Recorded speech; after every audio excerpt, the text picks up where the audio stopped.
Honorable Judge, respected opponents, and members of the House, this debate asks, should South Korea adapt its entertainment industry to appeal to global audiences? By adaptation, we define the international adjustment of content, themes, format, and marketing strategies that South Korea entertainment becomes accessible, resonant to international consumers. This does not mean erasing Korean identity. It means translating it onto a global stage. By support, we mean that the South Korean Ministry of Culture actively encourages and invests this global expansion through funding, partnerships, and strategic cultural policy. Our weighing in this debate is simple. Which path better secures South Korea's cultural influence, economic future, and long-term global relevance? Under that lens, isolation fails. First, entertainment is no longer just art, it's geopolitical power. We live in a time where countries are no longer defined by military strength or economic output, but by cultural influence. People across the world know South Korea not just because of its size, but because of its entertainment, like K-pop, K-dramas, and cultural footprint. K-dramas, K-pop, Korean cinema, and Korean media has transformed South Korea into a global cultural powerhouse. A single show can influence tourism, language learning, fashion, beauty industries, and even international perception of the nation itself. Let's go back 15 years ago. When Korean was mentioned, people would think about North's destruction and South's progress. And this influence grows when content becomes globally accessible. That matters because cultural influence creates a long-term strategic power that people trust, admire, and engage with nations they emotionally connect with. This creates safety. Hollywood has done this with the United States for decades. Anime did this for Japan. And now South Korea has the opportunity to shape cultural imagination of an entire generation, and the government welcomes this. Adaptation is not surrender, it is expansion. Second, global adaptation strengthens South Korea's economy and secures the future of the entertainment industry. The South Korean market inside South Korea is limited by population size, but the global audience effectiveness is limitless. By adapting content for international audiences, South Korean companies unlock billions of customers online. Streaming platforms such as Netflix have already demonstrated this potential, and this creates a massive ripple effect. More international demand equals more jobs for writers, producers, actors, animators, editors, musicians, designers, and creative workers. It means higher budgets, larger productions, and stronger global competitiveness. This is a path for South Korea to enter the creative industry instead of just focusing on academics.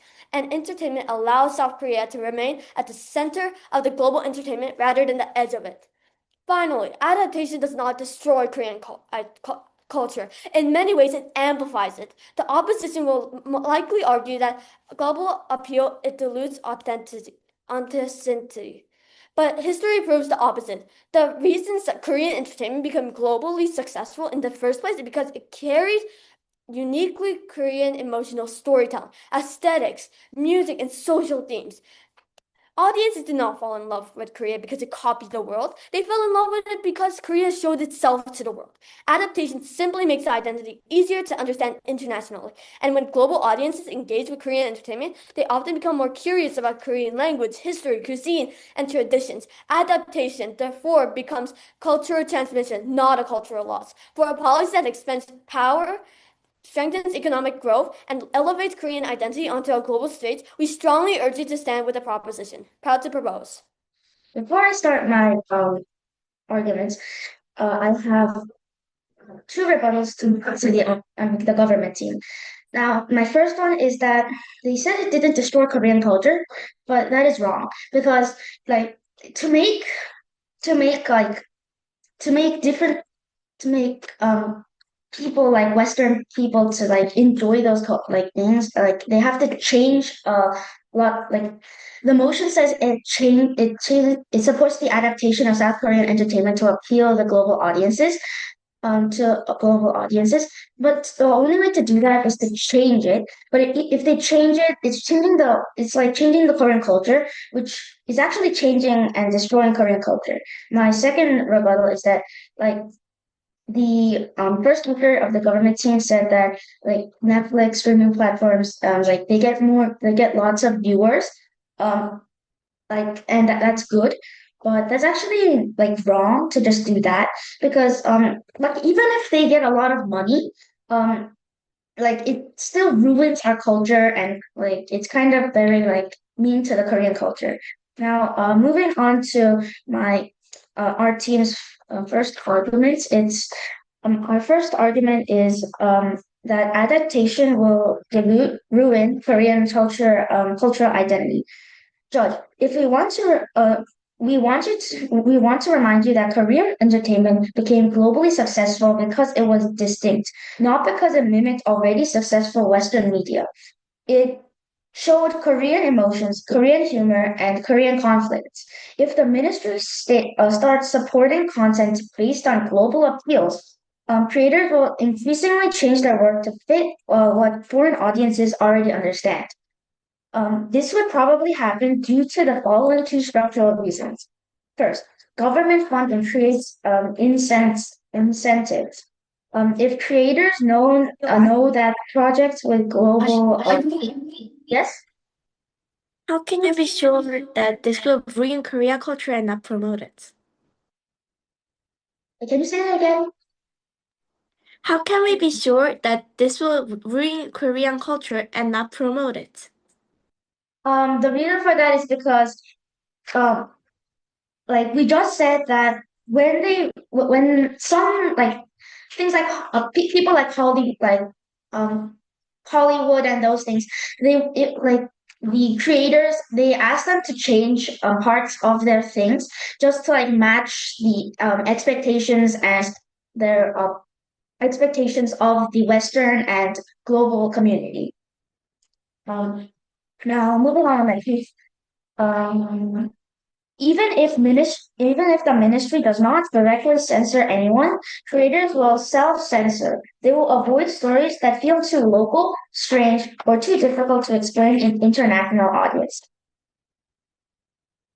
Second, global platforms reward familiarity.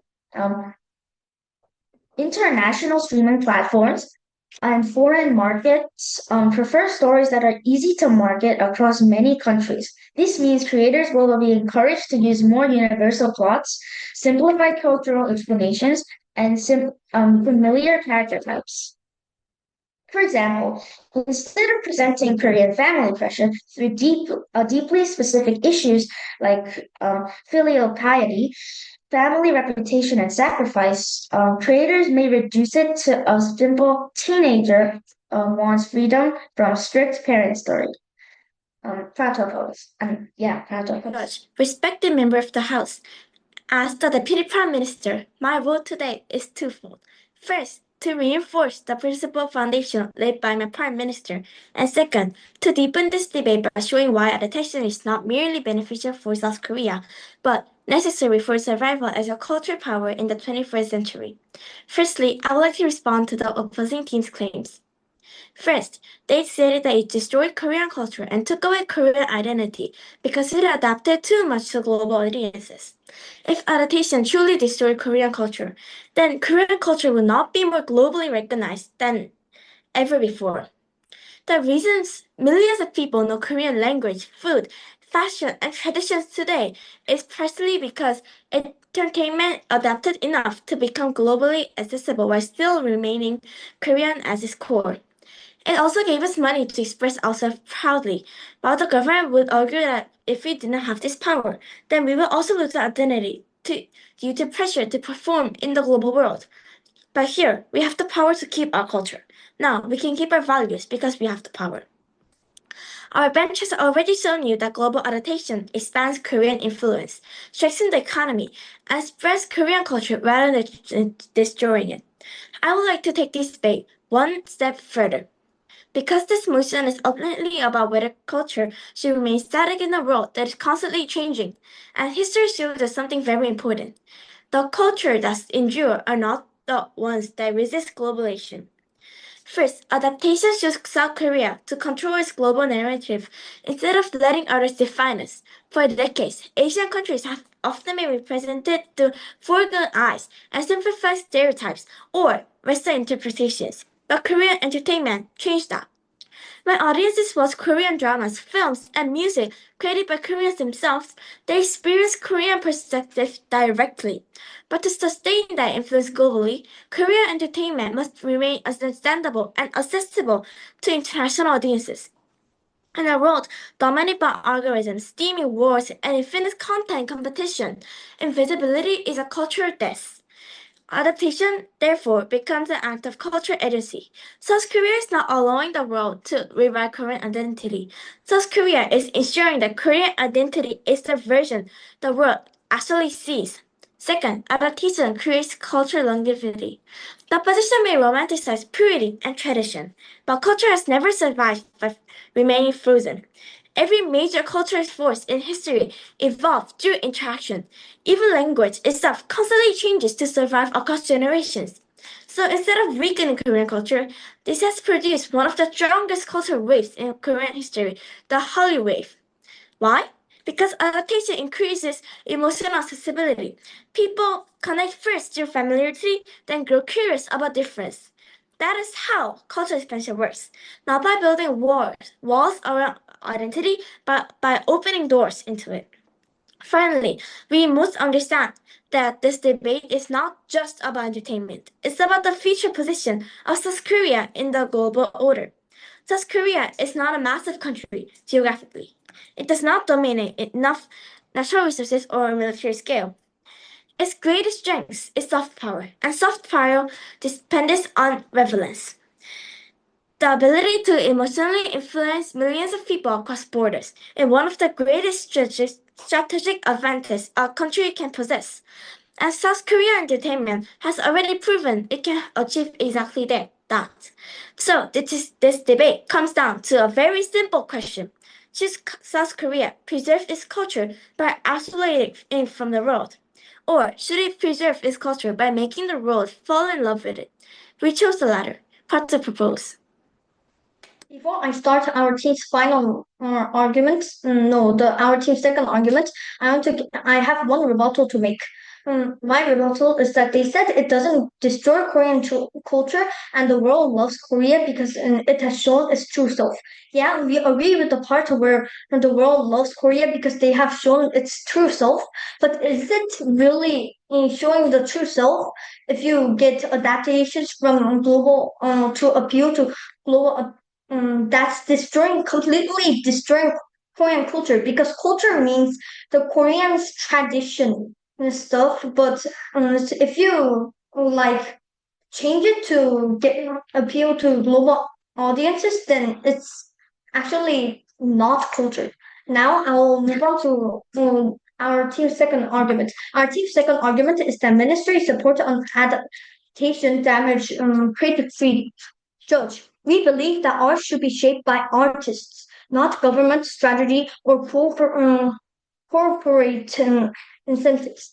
When the ministry supports adaptation, entertainment becomes treated less as creative expression and more as a national branding tool. This would happen due to following two structural reasons. First, the ministry would prioritize measurable success. A government body must justify its spending. This means it will likely support projects that can Jeon, prove international. Yes. so Korean culture doesn't always stand still. How can you make sure that Korean culture always stays the same way? Yeah, and you can make sure Korean culture by supporting it and learning about it. You don't. It's okay. It's not okay to change it completely to appeal to global audiences. You can just make sure that Korean culture is kept safe by just learning about it and other stuff. But you certainly shouldn't change it. Now I'll move on. Now, the many valuable cultural works aren't immediately marketable. These works may lose support because they do not fit the image of exportable Korean culture. Second, creators will start writing for approval rather than truth. If artists know that ministry prefers globally appearing in Korean entertainment, they may stop asking, what do I genuinely want to tell? Instead, they may ask, what version of Korea will foreign audiences enjoy? That distorts the purpose of art. Now I'll move on to our team's last argument. Our team's last argument is that in long term, adaptation will weaken the Korean cultural market.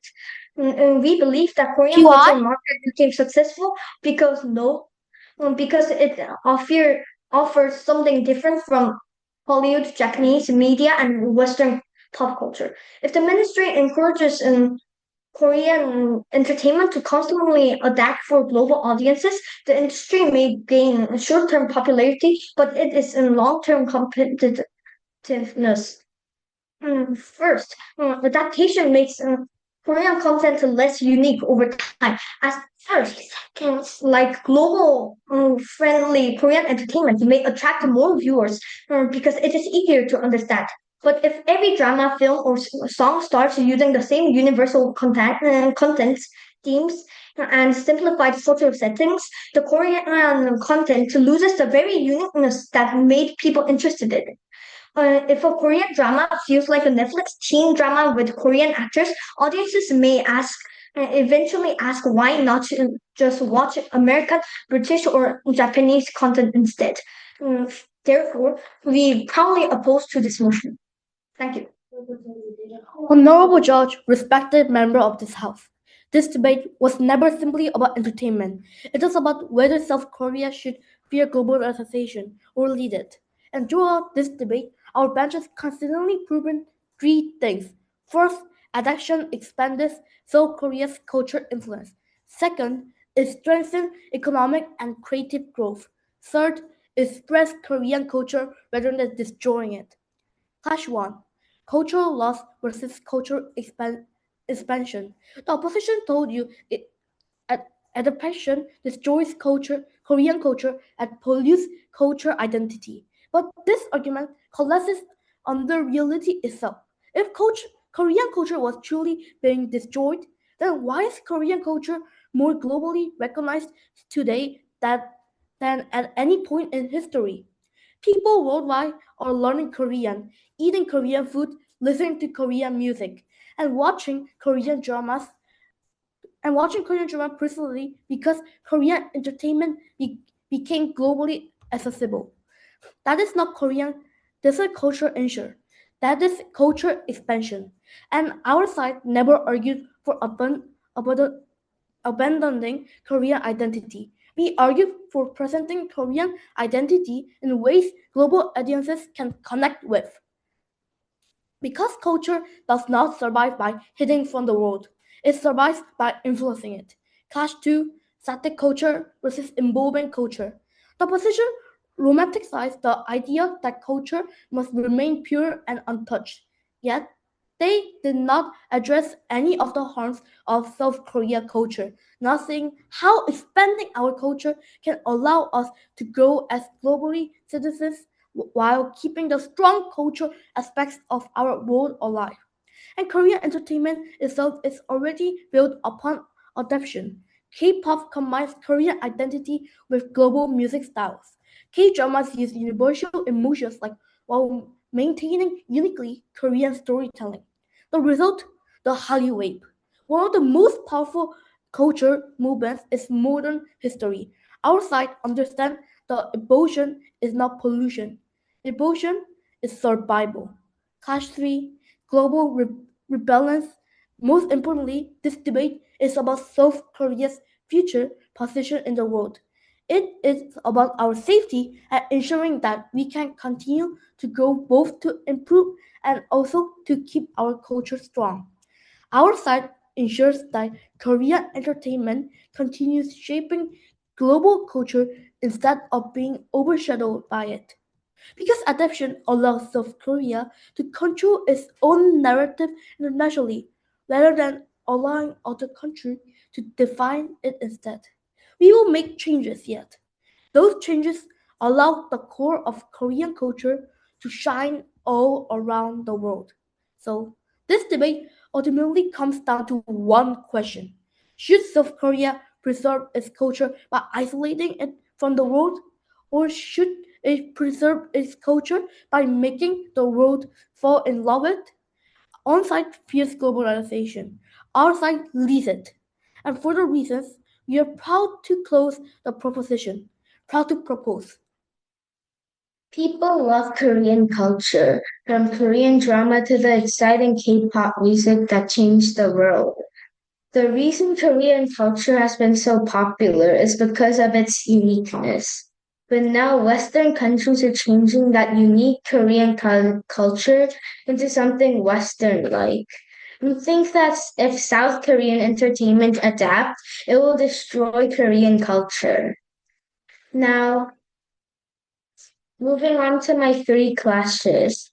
My first clash is should we amplify/change Korean culture? Korea has built Korean culture for years and years.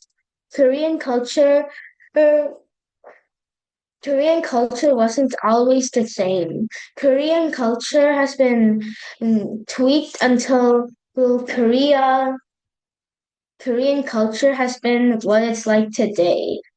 Since Korean culture has so much history and so much history, we can't destroy Korean culture.